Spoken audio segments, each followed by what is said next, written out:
So we covered a couple of the core types TypeScript knows. Now let's move on. And for that, I'll rename app.ts here to objects, arrays, enums, or whatever you want to name it, basically so that we still have that file, but I'll create a brand new app.ts file so that we have an empty file again in which we can work.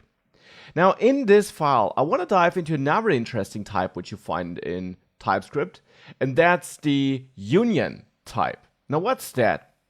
Let's come back to our add function, which we wrote earlier. I'll copy that and move that into app.ts, get rid of that comment here.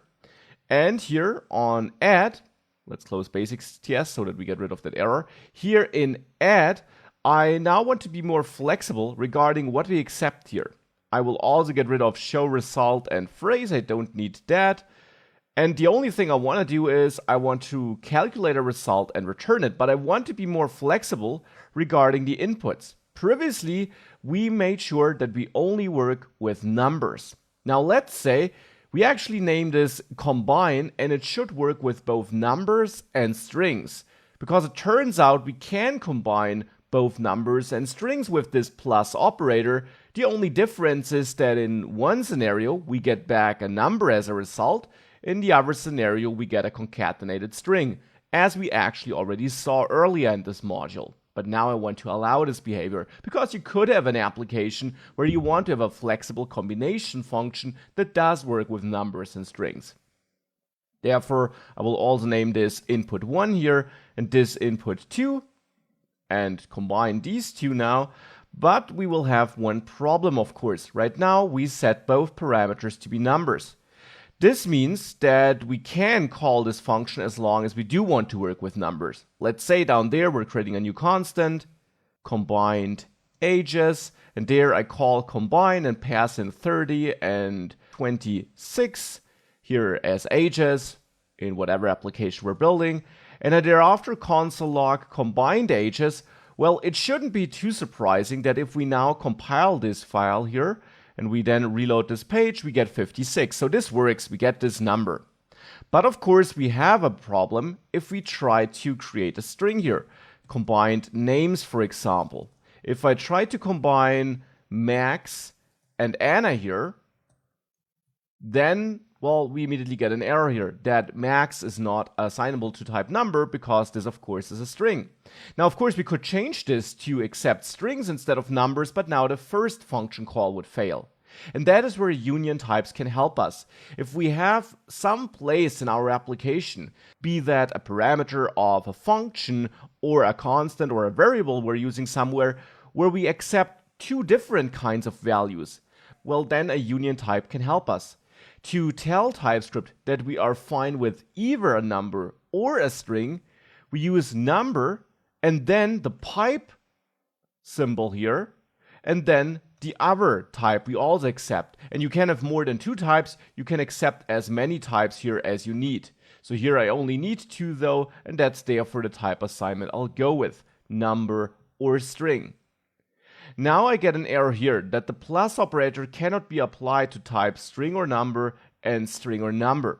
That's actually not entirely correct. This should work because we can use the plus operator with both numbers and with strings, but TypeScript only sees that we have a union type here and it doesn't analyze what's in the union type. It just sees, okay, you're expecting multiple types. Maybe that includes types where I can't use the plus operator, hence I will complain here.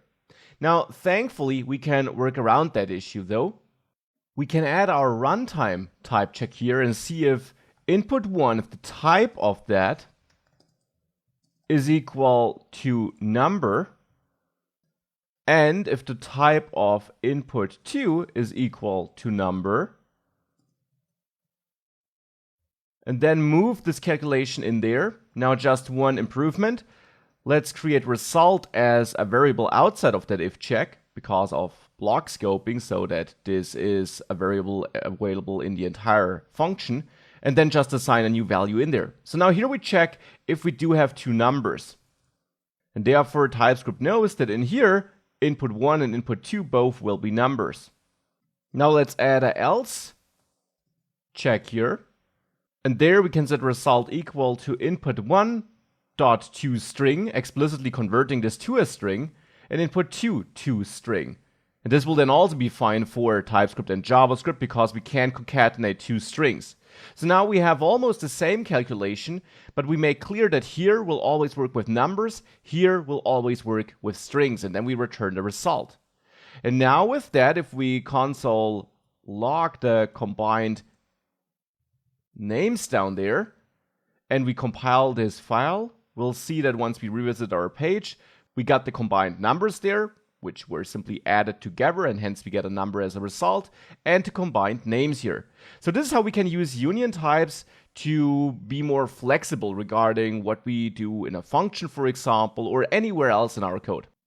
This extra runtime type check will not always be required when you work with union types, but often it will be, because with union types you can be more flexible in, for example, the parameters you accept, but then you might have different logic in your function based on which exact type you are getting, so that your function is able to work with multiple types of values, but that it then does slightly different things depending on the type you're getting.